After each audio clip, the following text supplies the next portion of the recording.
was about 9 years old in 2004, I took an interest in the Cartoon Network show Courage the Cowardly Dog.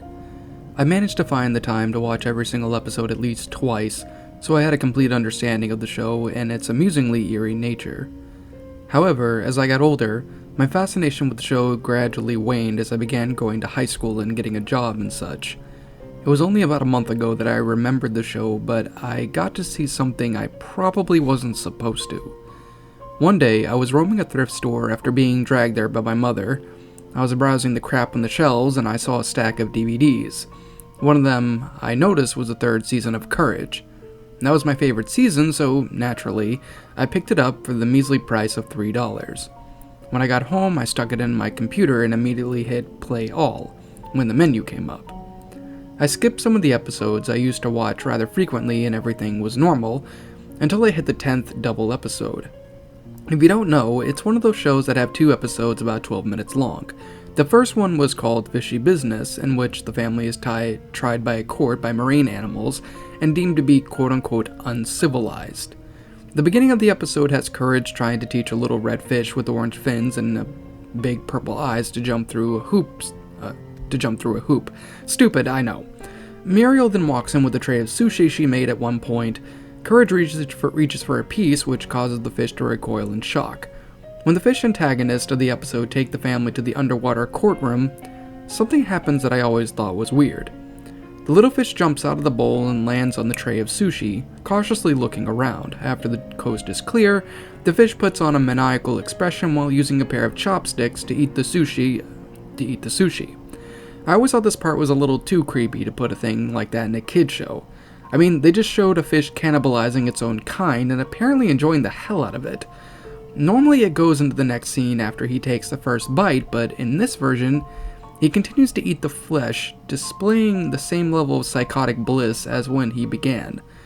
He finished the entire tray in about a minute, and then turned to look at the camera for about 10 seconds with a lunatic expression. After 10 seconds of exchanging glazes with this insane creature, the scene cut to static for a full minute before it abruptly cut back to the episode with the family sentenced to live in the bowl. The screen was a little statically, but it wasn't enough to significantly blur the image besides the episode playing out normally afterwards. At the very end of the episode, there was one final shot of the fish where he burst into demented laughter. That's normal, but I know that the detailed eyes weren't. After that, the scene then cut to static again, this time lasting for about 6 minutes. During that time, I tried to comprehend what I had saw. It wasn't straight up horrifying, but it definitely left me unsettled. Why did it show me what it did? Why did that fish look at me like that? What the hell did any of all this mean? My thoughts were cut short when, to my surprise, a video clip began. I was getting more freaked out at this point and considered turning off my computer altogether, but I decided to watch it. I mean, who knows, it might clear something up. The video was set at night, seemingly captured on a camera phone with a dim light coming from what I presumed was a flashlight the camera person was carrying. They kept it pointed forwards, but I could make out trees in the darkness as they walked down the trail. They continued on this path for about 5 minutes until they stopped in front of what appeared to be a pond, and lowered the camera down to the surface of the water. I could see small fish swimming around near the edge of the pond, and that's where a small red fish with orange fins swam into the frame. Just when it reached the center of the screen, the video cut to black and ended. The next episode then began. Not the second one, but the next double episode. This was the point I was legitimately frightened.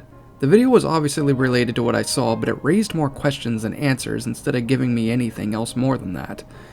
I removed the DVD from my computer and went straight to bed after that. After a week after that night, I went with some friends to a park just before I would go to work. We're hanging around a pond as I looked into the clear surface of the water. My stomach churned as I saw a little red fish with orange fins swim up towards the surface. It stopped and looked at me and somehow began to curl its mouth into a twisted grin. Just before it did, I ran from the edge of the pond back to my friends, to whom I didn't speak a goddamn word of what I saw when they asked me what was wrong. I smashed the DVD with a hammer once I had finally gotten back home.